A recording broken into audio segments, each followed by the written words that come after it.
The rusted Chevy looked like it belonged in a junkyard, not on a suburban street where polished SUVs gleamed beneath the afternoon sun.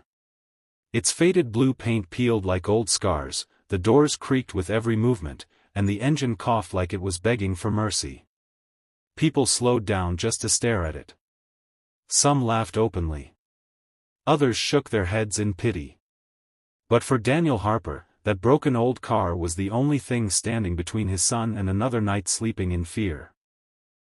And when the wealthy woman in the red dress burst into cruel laughter after hearing he paid $100 for it, Daniel lowered his eyes and stayed silent, because humiliation was easier to carry than the truth. What nobody knew was that 5 days later, the same rust-covered car would roll onto a private auction stage under bright lights, and a legendary racing icon would offer $5 million for it.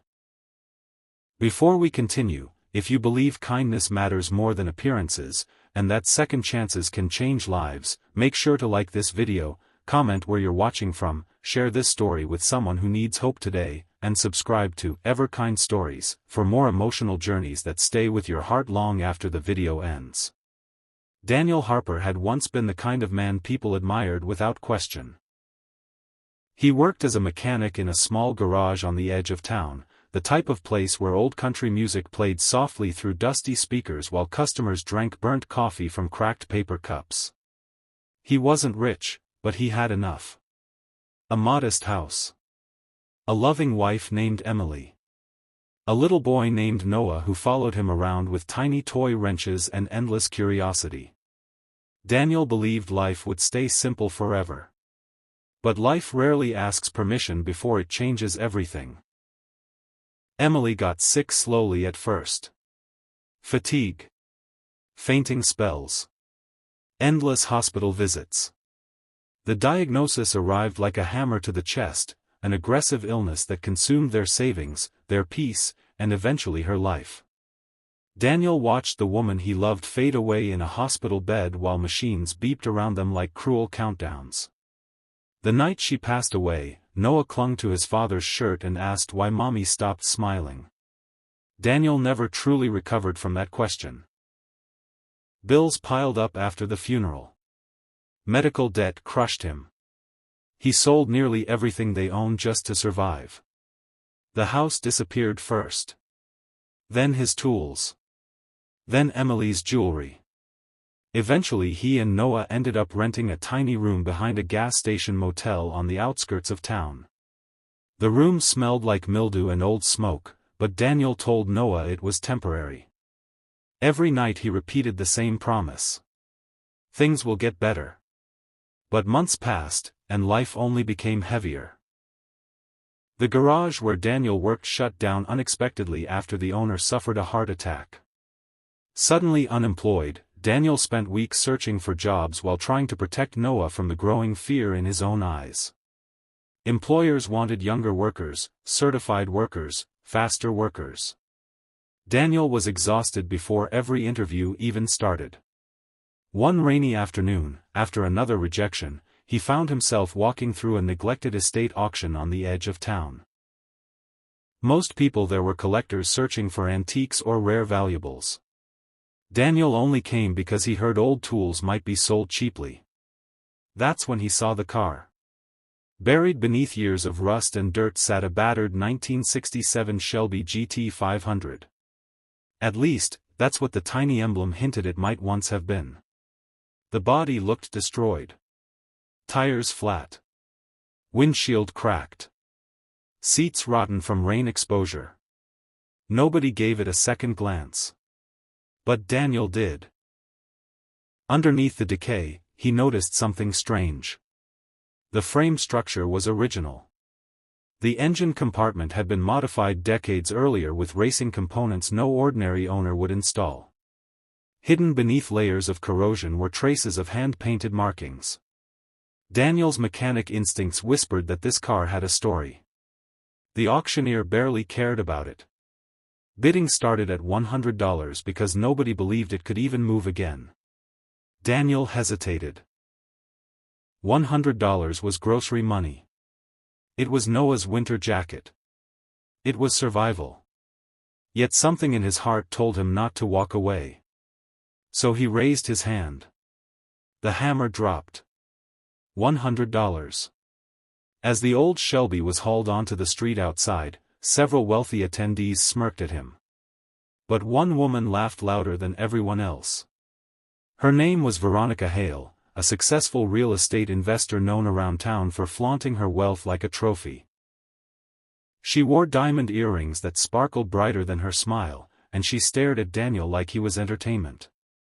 When she asked if he really wasted his last $100 on that pile of garbage, people nearby chuckled. Daniel simply nodded. Then Veronica looked at Noah holding his stuffed bear beside the rusted car, and she laughed harder. She said some men should stop pretending to be fathers when they could barely afford scrap metal. The crowd went quiet after that. Noah lowered his head. And Daniel felt something inside him crack. But instead of arguing, instead of defending himself, he gently placed a hand on his son's shoulder and pushed the dead car home through the rain. That night, Noah asked why people were mean. Daniel stared at the motel ceiling for a long time before answering. Because some people only see what's broken on the outside. Over the next 5 days, Daniel worked on the Shelby non-stop in the motel parking lot. He borrowed tools from strangers, scavenged parts from junkyards, and spent sleepless nights under flickering streetlights while Noah slept nearby in a folding chair. Rain soaked them. Wind froze their fingers. Neighbors complained about the noise. But Daniel kept going. Something about the car haunted him. While cleaning years of grime from the dashboard, he uncovered an engraved signature hidden beneath a metal panel. His breathing stopped. The signature belonged to Victor Laurent, a legendary racing driver from the 1970s who disappeared mysteriously after a fatal racing scandal decades earlier. Daniel dug deeper. Inside the trunk, beneath moldy fabric, he discovered old race documents, photographs, and one tiny gold emblem proving this Shelby wasn't just any car. It was Victor Laurent's personal prototype vehicle, a car rumored to have vanished after his final race. Collectors had searched for it for years. Daniel could hardly believe it. News spread quickly after he posted a single photo online asking for help authenticating the documents. Within hours, car historians flooded the comments. Automotive forums exploded with speculation. Reporters began calling the motel asking questions. By the 4th day, strangers gathered around the parking lot just to see the rusted Shelby. And Veronica Hale saw the news too. The same woman who mocked Daniel suddenly arrived wearing a forced smile and expensive perfume, pretending she always admired vintage automobiles. She offered Daniel $20,000 cash on the spot. $20,000. To Daniel, it sounded like a miracle. It could pay for a small apartment. Food. School clothes for Noah. A fresh start. But then Noah quietly asked his father something that changed everything. He asked if Mommy would want them to give up on something special just because other people finally saw value in it. Daniel looked at his son and realized the boy understood more about dignity than most adults ever would. So he refused Veronica's offer. She left furious. On the 5th day, an invitation arrived from a prestigious collector's auction in Chicago. Experts wanted to verify the Shelby publicly. Daniel almost didn't go because he couldn't afford transportation, but a retired truck driver who heard his story volunteered to haul the car for free. When Daniel and Noah entered the massive auction hall, they felt painfully out of place among wealthy collectors in tailored suits and luxury watches. People whispered while staring at Daniel's worn boots and faded flannel shirt. But the whispers stopped when the Shelby rolled onto the stage. The auctioneer revealed the evidence proving the car's authenticity. Gasps echoed through the room. Cameras flashed non-stop. Historians called it one of the most important lost racing vehicles ever discovered. Bidding began instantly. $500,000. $1 million. $2 million. Daniel couldn't breathe. Noah squeezed his hand tightly while numbers climbed higher and higher like a dream spiraling out of reality. Then the room fell silent as a man slowly stood near the back row. Older. Gray-haired. Calm. It was Marcus Vail, one of the greatest living racing legends in the world. A man whose name existed in documentaries, museums, and racing history books. He walked toward the stage with tears in his eyes while staring at the Shelby. Because Victor Laurent had once been his best friend. Marcus revealed something nobody expected. Before Victor's disappearance decades earlier, the two men secretly planned to revolutionize racing safety after a tragic accident claimed multiple drivers' lives. The Shelby represented more than a rare collector's item. It represented unfinished dreams, friendship, and a chapter of history buried beneath pain. Marcus looked directly at Daniel before placing the final bid. $5 million. The room exploded. Some people applauded. Others stood speechless. Daniel felt his knees weaken as tears filled his eyes.